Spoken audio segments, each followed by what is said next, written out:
வணக்கம். அரசியல் A to Z. நல்ல குடும்பம் இறைவன் கொடுத்த வரம் என்பார்கள். வாழ்ந்து கெட்ட குடும்பம் வாழ்விழந்து நிற்கும் பிள்ளைகள் என்று கேள்விப்பட்டு இருப்போம். அரசியல் என்பது நம் குடும்பத்திலிருந்தே துவங்குகிறது.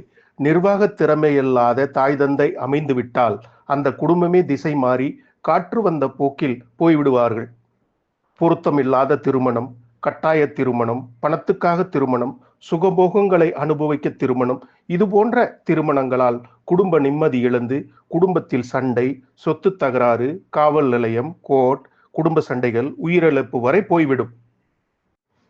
தாய் தந்தை சரியாக அமையாத குடும்பத்தில் பிறக்கும் பிள்ளைகள் வாழ்க்கை சின்ன பின்னமாகிவிடும். அதுவும் பெரியவனாக பிறப்பது கொடுமையிலும் கொடுமை. அந்த கொடுமையிலும் பெரிய கொடுமை அந்த குடும்பத்தில் 5-6 சகோதர சகோதரிகளுடன் பிறப்பது. எப்பொழுதும் சண்டை போட்டு கொண்டே இருக்கக்கூடிய தாய் தந்தை, அதன் தாக்கம் பிள்ளைகளை மனநிலையை பாதித்துவிடும். பெண்கள் குடும்பத்துடன் சேர்ந்து வாழாமல் குடும்பத்தை பல சிதறல்களாக மாற்றி விடுவார்கள். குடும்ப செலவு நிர்வாகம் இல்லாமல் தடுமாறுவார்கள். அதுபோன்ற குடும்பத்தில் பிறக்கும் பிள்ளைகள் சந்தோஷம், நிம்மதியை தேடி சிலர் சிறு வயதிலேயே வீட்டை விட்டு பிரிந்து விடுவார்கள். தந்தையின் அரவணைப்பு இல்லாத, தாயின் கொடுமை போன்ற காரணங்களால் இருக்கும். வீட்டை விட்டு போனாலும் எங்காவது போய் ஏதாவது செய்து பிழைத்து அதில் வரும் மீத தொகையை குடும்பத்திற்கு தருவது, கஷ்டங்களை உணர்ந்த பெரிய பிள்ளை செய்வது. வாழ்வில் சிறு வயதிலேயே பக்குவம் பெற்றுவிடும். 13 வயது முதல் 25 வரை புதிய துணி கூட வாங்காமல், 9 வயது முதல் இன்று வரை ஒரு ஜோடி துணி கூட வாங்கி கொடுக்காத தாய் தந்தை, சகோதரர்கள், உறவினர்கள். ஆனாலும் சகோதரர்கள், தாய் தந்தை, உறவினர்கள் என்று அனைவருக்கும் இன்று வரை இயன்றதை செய்து வந்து கொண்டுதான் இருக்கிறார்கள். குடும்ப பொறுப்பு உள்ளவர்கள், மூத்த பிள்ளைகள். தம்பி திருமணம், தங்கை திருமணம், சகோதரர்களுக்கு உதவி, உறவினர்களுக்கு உதவி என்று பெரிய பிள்ளை வயது கடந்து வாழ்வினை இழந்து நிற்கும் போதும் உனக்காக யாரும் இல்லை என்பதை உணர முடிகிறது. இருப்பினும் இயற்கை மீது நம்பிக்கை கொண்டு தனியாக வாழ்ந்தோம், தனியாகத்தான் போவோம் என்பதை உள்வாங்கிக் கொண்டு அதிலும் தன்னை பற்றி மட்டுமே சிந்திக்கக்கூடிய சகோதரர் ஒருவர் வந்துவிட்டால், தான் மட்டும் வாழ்ந்தால் போதும், எல்லோரும் அழிந்துவிட வேண்டும் என்று நினைக்கக்கூடிய அரக்க குணம் கொண்ட கொடுமை, கொடுமையிலும் கொடுமை. எல்லோர் உழைப்பையும் பயன்படுத்தி கொள்ள சுயநலவாதிகளால் ஒரு குடும்பமே மேலும் சீர்கெட்டு விடுகிறது.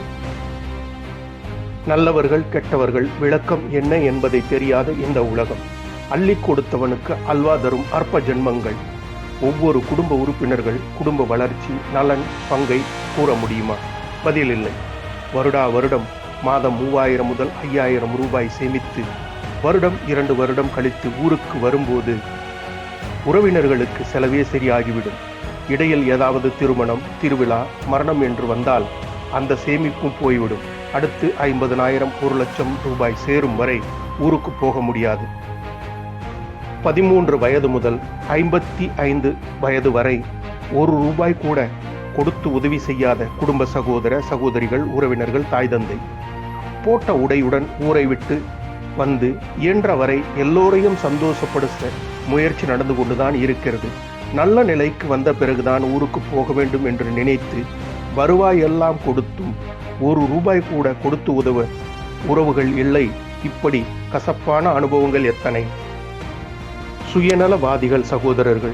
செலவு வரும்போது எல்லாம் வீட்டுக்கு பெரியவர், அவரிடம் கேளுங்கள், அவரிடம் பேசுங்கள், அவரிடம் சொல்லுங்கள். பொருட்செலவில் இருந்து விலகுவதற்கு அந்த செலவையும் பெரிய பிள்ளை செய்ய வைப்பது போன்ற சூழ்ச்சிகள்.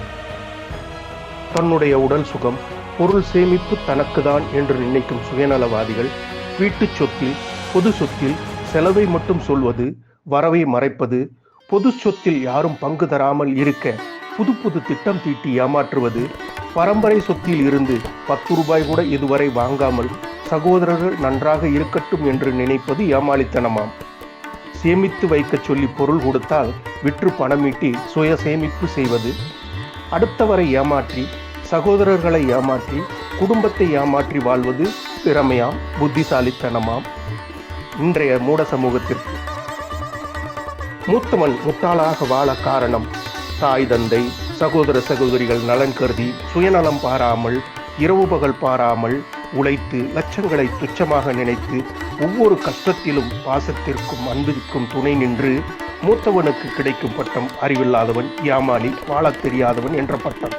இந்த உலகம் அன்பு, பண்பு, பாசம், உறவு, நட்பு, நம்பிக்கை, குடும்பத்திற்காக வெளியில் வாழ்பவருக்கு வரும் அழைப்பு கூட எதிர்பார்ப்பு, பிரச்சனை என்றால் மட்டும்தான் வரும். வீட்டிலிருந்தோ சகோதரர்கள் மூலமாகவோ அல்லது உறவினர்கள் மூலமாகவோ வந்தால் அது தேவைகள், சண்டை, கடன், ஏதாவது வழக்கு பிரச்சனையாகத்தான் இருக்கும். கைபேசி அழைப்பு வந்தால் மனதில் ஒரு பயத்துடன் எடுக்க வேண்டிய சூழ்நிலை உள்ளது. மூத்தவனுக்கு 10 வயது முதல் 55 வயது வரை குடும்ப உறுப்பினர்கள் 10 ரூபாய் யாராவது கொடுத்து உதவி இருக்கிறார்களா? இல்லை ஒரு ஜோடி துணி எடுத்து கொடுத்து இருக்கிறார்களா? குறைந்தபட்சம் அண்ணா உங்களுக்கு ஆதரவாக நாங்கள் இருக்கிறோம், கவலைப்படாதீர்கள் என்று சொன்னார்களா?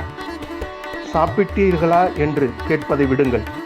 கொரோனா காலத்தில் சுமார் 1 கோடி ரூபாய் கடன்பட்டு கஷ்டப்பட்ட போது கூட யாரும் நலன் விசாரிக்கவில்லை.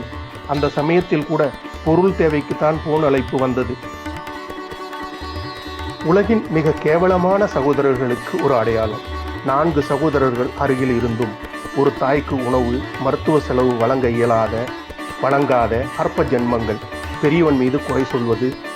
அதிலும் 2019 முதல் 2024 வரை கடன் சுமை, பொருள் நஷ்டம், தொழில் பாதிப்பு சந்தித்து வரும் மூத்தவனை இழிவாக பேசி ஊர் மக்கள் முன் தங்களை தலைமைப்படுத்திக் கொள்வது எவ்வளவு கீழ்த்தரமான செயல் என்பதை பாருங்கள். ஏன் பிறந்தோம் என்பதை உணராமலே பிறந்தழியும் பிறப்புகள். எப்போதும் ஏதோ ஒரு மூலையில் மிருகமாய் மாறிக்கொண்டிருக்கும் மனிதர்கள்.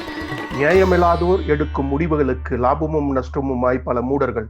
இடுகாட்டு பாதையிலேதான் நாமும் அமர்ந்திருக்கிறோம் என்பதை உணராமலே பல கணவான்கள். பிச்சைக்காரனின் துண்டு விரிப்பில் சில்லறை சிதறல்களில் சிரிக்கிறது சிதைந்து கொண்டிருக்கும் மனிதநேயம். மூத்தவரால் கடந்த 2020 முதல்தான் அவ்வளவு பொருள் உதவி செய்ய இயலவில்லை. கொடுப்பதை நிறுத்திப்பார், உறவுகள் புரியும் என்பார்கள். உண்மையிலேயே நடைமுறையில் பார்த்து விட்டார்கள். ஒரு குழந்தை என்பது அதிகபட்சம் 20 அல்லது 25 வயதில் சுயமாக நின்றுவிட வேண்டும். உழைத்து ஆளாக்கியவருக்கு துணையாக இருக்க வேண்டும். 40 முதல் 50 வயது வரை நெருங்கியும் பிறர் முதுகில் ஏறி பயணம் செய்யும் இந்த ஜென்மங்கள் சுயமரியாதை, ஒழுக்கம், குடும்ப பொறுப்பு பற்றி பேசும்போது எதிர்பாராத மன உளைச்சல் ஏற்படுகிறது. 50 வயது வரும்போது அண்ணன், அப்பா, அம்மாவுக்கு துணையாக இருக்க வேண்டும், தொல்லையாக இருக்கக்கூடாது. உண்மையான சகோதரர்கள் நாமும் வாழ வேண்டும், அடுத்தவரையும் வாழ விட வேண்டும் என்ற எண்ணம் கொள்ள வேண்டும். உண்மையான சகோதரத்துவம் அதுதான். நன்றி, வணக்கம்.